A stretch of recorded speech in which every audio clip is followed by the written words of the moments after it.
اہل سنت والجماعت کا عقیدہ ہے یا نہیں؟ مجھے تم بتاؤ کیا نبوت سے گناہ ہو سکتا ہے؟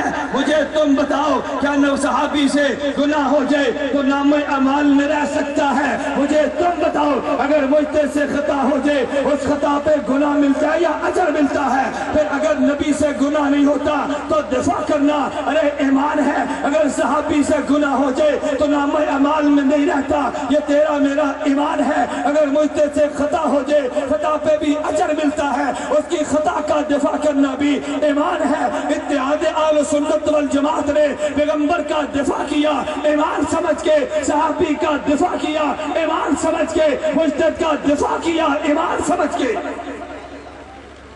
مجتہد کا دفاع کیا بلند آواز سے، نبی کا دفاع کیا، صحابی کا دفاع کیا اور مجتہد کا دفاع کیا۔ توجہ رکھنا، تم نے کبھی اس بات پہ غور کیا آج جو کلمہ پڑھتا ہے لا الہ الا اللہ محمد رسول اللہ، میں لمبے کلمے کی بات نہیں کرتا، جو لا الہ الا اللہ محمد رسول اللہ اگر یہ کلمہ پڑھتا ہے وہ پیغمبر کا نام تو لے لے گا، اگر یہ کلمہ پڑھتا ہے پیغمبر کے صحابی کا نام تو لے لے گا، اگر یہ کلمہ پڑھتا ہے تو مجتہد کے نام سے کیوں چڑھتا ہے؟ کبھی تو نے غور کیا ہے؟ نبی کا نام لیا امت کو بتا دیا، صحابی کا نام لیا اوپر سے، مگر لے تو لیا نا، مگر مجتہد کا نام نہیں لیتا۔ ارے اس کی وجہ پہ غور کرنا، میں اس وجہ کا جواب دے کے قرارداد پیش کر کے اپنی بات ختم کر دوں گا۔ میں بڑی مختصر سی بات کرنے لگا، توجہ رکھنا۔ میں کہتا ہوں کبھی تو نے غور کیا ارے وجہ آدم سے لے کے خاتم الانبیاء صلی اللہ علیہ وسلم یہ سارے انبیاء تھے، اگر نبی کے دور میں مسئلہ پیش آتا لوگ نبی سے پوچھ لیتے، لیکن اگر نبی موجود نہیں ہوگا مسئلہ کیسے پوچھے؟ علی بن ابی طالب نے کہا، موجب کبیر طبرانی کی روایت ہے، کہتے ہیں میں نے پیغمبر سے پوچھا یا رسول اللہ ان نزل بنا امر لیس فی بیان امر بلا نہی فما تأمرنا، اے پیغمبر اگر مسئلہ قرآن حدیث میں موجود نہ ہو پیغمبر کہاں سے تلاش کرے؟ پیغمبر نے جواب دیا تشاورون الفقہاء، پیغمبر نے جواب دیا تشاورون الفقہاء، پیغمبر نے جواب دیا تشاورون الفقہاء، اگر فقہاء سے مشورے کرنا، فقہاء سے مسئلہ پوچھ لینا۔ پھر سنیو، اگر نبی موجود ہو تو مسئلہ نبی سے پوچھا جاتا ہے، اگر نبی موجود نہ ہو تو مسئلہ فقیہ سے پوچھا جاتا ہے۔ اگر نبی موجود ہو تو مسئلہ، اور اگر نبی موجود نہ ہو تو مسئلہ فقیہ سے۔ نبی کے ساتھ جڑو شیطان دوڑتا ہے یا نہیں؟ بلند آواز سے دوڑتا ہے، اور اگر فقیہ سے جڑو تو پھر اس لیے پیغمبر نے فرمایا میرے بعد فقیہ کو معمولی نہ سمجھنا، فقیہ واحد اشد علی الشیطان من الف عابد، شیطان ایک فقیہ سے اتنا ڈرتا ہے، شیطان ایک فقیہ سے اتنا ڈرتا ہے، ہزار عابد سے نہیں ڈرتا، شیطان فقیہ سے ڈرتا ہے۔ یہ پیغمبر نے کیوں فرمایا؟ وجہ یہ شیطان کا کام گمراہ کرنا، پیغمبر کا کام ہدایت کو پھیلانا ہے، نبی ہدایت کا اعلان کرے گا، لوگ نبی کے دشمن بن گئے، لیکن جب نبی چلے گئے ہدایت کا راستہ تو چلنا تھا، یہ کام فقیہ کے ذمہ تھا۔ پہلے عداوت نبوت سے ہے، آج عداوت فقاہت سے ہے۔ یہی وجہ تم نے حدیث تو سنی ہوگی، اللہ کے پیغمبر نے فرمایا بنی اسرائیل میں 72 فرقے تھے اور میری امت میں 73 ہوں گے۔ کبھی آپ نے غور کیا یہ 73واں فرقہ کون سا ہے؟ یہ 73واں فرقہ کیوں پیدا ہوا؟ علامہ یہ 73واں فرقہ کیوں پیدا ہوا؟ علامہ قرطبی نے تفسیر الجامع باحکام القرآن وان ھذا صراطی مستقیما فاتبعوہ کتاب بڑی عجیب بات لکھی ہے۔ امام قرطبی کہتے ہیں ایک بات ذہن نشین کر لو، وہ تفسیر لکل شیء کے تحت فرمایا لم یکن عندہم اجتہاد قط انما خص بذالک امت محمد صلی اللہ علیہ وسلم، پہلی امت میں اجتہاد نہیں تھا، اللہ نے اس امت کو اجتہاد دیا ہے۔ پھر حضرت امام قرطبی نے ان ھذا صراطی مستقیما فاتبعوہ کے تحت لکھا، کہتے ہیں یہ جو 73واں فرقہ تھا یہ کون سا تھا؟ قرطبی نے الفاظ نکل کیے، میں اپنی زبان میں ترجمہ کرنے لگا۔ امام قرطبی نے کہا ان ھذا الفرقہ التي زادت فی فرق امت محمد صلی اللہ علیہ وسلم، پہلے 72 تھے، یہ 73واں فرقہ کون سا ہے؟ قال بعض العارفین الذین هم يعادون العلماء ويبغضون الفقهاء۔ امام قرطبی کہنا چاہتے پہلے مسئلے نبوت حل کرتی تو لوگ دشمن نبوت کے تھے، اب مسئلہ نبوت سے حل ہوگا لیکن ساتھ اجتہاد سے بھی ہوگا۔ پہلے تنہا نبوت کے دشمن تھے، اب نیا فرقہ جو اجتہاد کا بھی دشمن ہے۔ امام قرطبی نے کہا جو علماء سے عداوت رکھے، فقہ سے بغض رکھے، یہ جان لے 73واں فرقہ ہے۔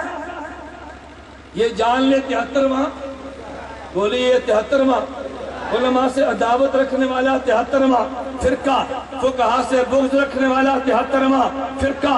لہٰذا ہم آج آل پنجاب تحفظ سنت کی وساطت سے میں پاکستان خصوصاً اور پوری دنیا کے عموماً مسلمانوں سے آج کی کانفرنس کی وساطت سے قرارداد پیش کرتا ہوں۔ اگر میری قرارداد پیش کرتا سے آپ کو اتفاق ہو تو میں آپ سے اتنی گزارش کروں گا، قرارداد کے آخر میں ہاتھ ہلا کر تائید کر دیں تاکہ ہمیں یقین ہو جائے ہماری قرارداد بالکل ٹھیک ہے۔ میری گفتگو کا خلاصہ یہ ہے، اللہ نے قرآن کو کامل فرما دیا۔ ارے کامل ہونے کا مطلب اللہ نے اصول دے دیے، امام ابو حنیفہ نے ان اصولوں کو لیا تو مسئلہ دے دیا۔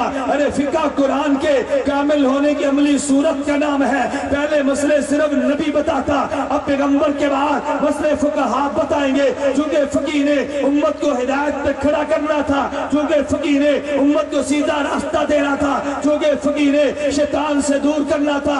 آج دنیا میں ان فقہاء سے دور کرنے والے لوگ دنیا میں موجود ہیں، اس لیے سنیو میں کہتا ہوں قرآن کا تحفظ بھی ضروری ہے، کرنے والے مسلمان موجود ہیں، پیغمبر کی سنت کا تحفظ بھی ضروری ہے، کرنے والے مسلمان موجود ہیں، لیکن فقہ کا تحفظ کرنا بھی ضروری ہے۔ فقہ کا تحفظ کرنا بھی، بلند آواز سے فقہ کا تحفظ کرنا چاہیے کہ نہیں بھائی؟ بلند آواز سے کرنا چاہیے کہ نہیں؟ پہلے نبی کا تحفظ کیا علماء دیوبند نے، صحابی کا تحفظ کیا علماء دیوبند نے، امام اعظم ابو حنیفہ کا تحفظ کون کریں گے؟ کون کریں گے؟ یہ ہمارے ذمہ ہے نا، ہم انشاءاللہ علماء دیوبند امام ابو حنیفہ کا تحفظ بھی کریں گے انشاءاللہ۔ اللہ نے توفیق دی تو ڈر کر نہیں، ہم جرأت کے ساتھ کریں گے انشاءاللہ، گھبرا کر نہیں، دلائل کے ساتھ کریں گے۔ امام ابو حنیفہ کی فقاہت کا چرکا انشاءاللہ ڈنڈے کی چوٹ پہ ہوگا انشاءاللہ۔ امام صاحب کی فقاہت کو چوک اور چرائے پر بیان کیا جائے گا۔ امام ابو حنیفہ اللہ ان کی قبر پہ کروڑوں رحمتیں نازل فرما۔ آج آل پنجاب تحفظ سنت کانفرنس کی وساطت سے میں مختلف قراردادیں جماعت کی طرف سے پیش کر رہا ہوں۔ نمبر 1، فقہ اور فقہاء کی عظمت بتانے کے لیے عمومی و خصوصی پروگرامز منعقد کیے جائیں گے۔ آپ حضرات اپنے اپنے علاقے میں فقہ اور فقہاء کی عظمت کے لیے جلسے کریں گے، بلند آواز سے جلسے کریں گے، فقہ فقہاء کی عظمت کے لیے پروگرام منعقد کریں گے انشاءاللہ۔ نمبر 2، فقہ اور فقہاء کے بارے میں پھیلائے گئے شبہات کو دور کیا جائے گا، دور کریں گے انشاءاللہ۔ اگر کوئی شبہ پیش کرے اس کو تو دور کر دے، اگر تر سے حل نہیں ہوتا اتحاد سے رابطہ کر دے، اتحاد کے مناظر دور کریں گے انشاءاللہ۔ فقہاء اور فقہاء سے بغض و عناد رکھنے والے افراد کی حوصلہ شکنی کرنا کریں گے انشاءاللہ۔ فقہاء سے بغض رکھنے والوں کی حوصلہ شکنی کرنا، اس کے لیے کئی کام کرنے میرے اور تیرے ضروری ہے۔ نمبر 1، اگر وہ جہاد کا نام لے تو نے اس کو عشر نہیں دینا، اگر جہاد کا نام لے تو نے زکوٰۃ نہیں دینا، اگر تیرے محلے کا امام ہو تو نے اس کے پیچھے نماز نہیں پڑھنی، اگر تیرے علاقے میں ایسا گمراہ طبقہ موجود ہو تو تم حوصلہ شکنی کرو گے، بلند آواز سے حوصلہ شکنی کرو گے۔ نمبر 4، چاروں ائمہ برحق، حضرت امام ابو حنیفہ بھی برحق، امام مالک بھی برحق، امام شافعی برحق، امام احمد بن حنبل بھی برحق۔ ہم چاروں ائمہ کو برحق مانتے ہوئے امام ابو حنیفہ کی تقلید کریں گے۔ اگر سعودیہ میں امام احمد بن حنبل کی تقلید ہو وہ ہمارے بھائی ہے، اگر امام مالک کی تقلید ہو وہ میرا اور تیرا بھائی ہے، اگر امام شافعی کی تقلید ہو تو تیرا اور میرا بھائی امام احمد کا مقلد ہو، وہ تیرا اور میرا بھائی ہے۔ ہم انشاءاللہ ان فقہا کی تقلید کو، فقہا کو برحق مانتے ہوئے امام ابو حنیفہ کی تقلید کریں گے انشاءاللہ ثم انشاءاللہ۔ اور پانچویں بات، خاتم الحرمین ملک شاہ عبداللہ حفظہ اللہ تعالی کہ میں اس کانفرنس کی وساطت سے ایک بات کا شکریہ ادا کرتا ہوں، شاید آپ کے علم میں نہیں ہے، ملک عبداللہ نے سعودیہ میں ہیئت کبار العلماء کے نام سے، جسے آپ پاکستان کی زبان میں کہو اسلامی نظریاتی کونسل، قائم کرنے کا اعلان نہیں بلکہ فیصلہ کیا، اور ملک عبداللہ نے اس اسلامی نظریاتی کونسل میں چاروں مسالک کے علماء کو نامزد کیا، فقہ حنفی کو ماننے والے، فقہ مالکی کو ماننے والے، فقہ شافعی کو ماننے والے، فقہ حنبلی کو ماننے والے۔ ہم اس بات پہ ملک عبداللہ کا شکریہ ادا کرتے ہیں کہ انہوں نے یہ فیصلہ کر کے امت کو بتا دیا کہ سعودیہ کی حکومت یہ مقلدین کے ساتھ ہے، غیر مقلدین کے ساتھ نہیں ہے۔ اگر اس اکیڈمی میں علماء کے بورڈ میں گنجائش تمہارا نہیں ہوتی، کوئی فرق تمہارا بھی رکھ لیتا، انہوں نے چار مسالک کو نمائندگی دے کے یہ بات واضح کرتی ہے کہ سعودیہ حکومت چاروں ائمہ کا احترام کرتی ہے، چاروں ائمہ کو قبول کرتی ہے، چاروں کی فقہ کو قبول کرنے کا اعلان کرتی ہے۔ ہم ملک عبداللہ کا شکریہ ادا کرتے ہیں۔ آپ سب حضرات کرتے ہیں بھائی، کرتے ہیں بھائی بلند آواز سے۔ ہم ان کا جو بھی اچھا قدم ہوگا ہم اس کی ان کو انشاءاللہ اللہ نے توفیق عطا فرمائی، صرف داد تحسین نہیں، ہم عملاً شکریہ ادا کریں گے۔ اللہ مجھے اور آپ کو اپنے مسلک اور اپنے مذہب اور اپنے موقع پر مضبوطی کے ساتھ قائم اور دائم رہنے کی توفیق عطا فرمائے۔ آخری بات، اتحاد اہل سنت والجماعت کے پلیٹ فارم پہ میں آپ حضرات کی خدمت میں گزارش کرتا ہوں، اگر آپ طالب علم ہیں تو چھٹیوں میں تشریف لائیں، اگر علماء ہیں ایک سال ہمیں دیں، اگر کالج کے نوجوان ہیں تو جون اور جولائی میں 40 دن دیں، اور اگر آپ حضرات میں سے کوئی تاجر اور دکاندار ہے ہر انگریزی مہینے کے پہلے جمعرات، جمعہ، ہفتہ، اتوار اور 3 دن آپ اس کو دیں ہمیں، ہم انشاءاللہ ثم انشاءاللہ لٹریچر بھی پہنچائیں گے، ویب سائٹ کے ذریعے دنیا میں نشریات بھی عام کریں گے۔ ایک بات میں کہنا ضروری سمجھتا ہوں، مجھے اسٹیج کے آنے سے قبل بعض احباب نے کہا کہ مولانا آپ کی اتنی بڑی کانفرنس، علماء مشائخ اسٹیج پر موجود ہیں اور تم ویڈیو کے ذریعے اس کانفرنس کو پوری دنیا میں پھیلا رہے ہو، کیا تم جرم نہیں کر رہے؟ میں نے کہا عجیب بات، مجھے سمجھ نہیں آتی، ہم تو مقلد ہیں، ہم تو امام ابو حنیفہ کے مقلد ہیں، آپ بتاؤ اگر ایک مسئلے پہ 2 فقہا کا اختلاف ہو جائے تم کسی ایک فقیہ کو باطل کہہ دو گے، ایک فقیہ کو غلط کہہ دو گے؟ ہاں میں یہ بات ضرور کہتا ہوں کہ اگر ایک مسئلے پہ 2 فقہا کا اختلاف ہو جائے تم ایک کی رائے پہ عمل کرو، مگر تم دوسرے کو باطل تو نہیں کہو گے نا۔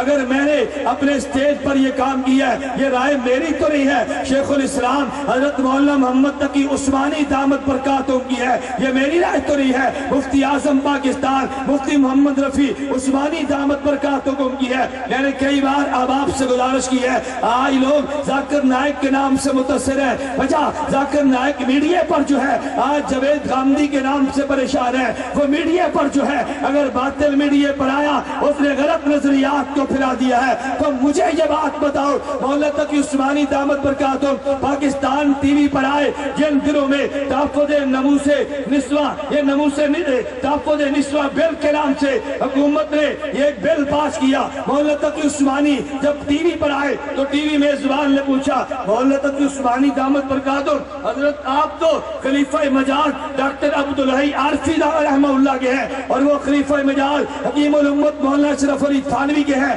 تم ان سلسلے کے ہونے کے باوجود آج آپ ٹی وی پر کیوں آئے ہیں؟ حضرت شیخ الاسلام مولانا تقی عثمانی نے عجیب جواب دیا، فرمایا نموس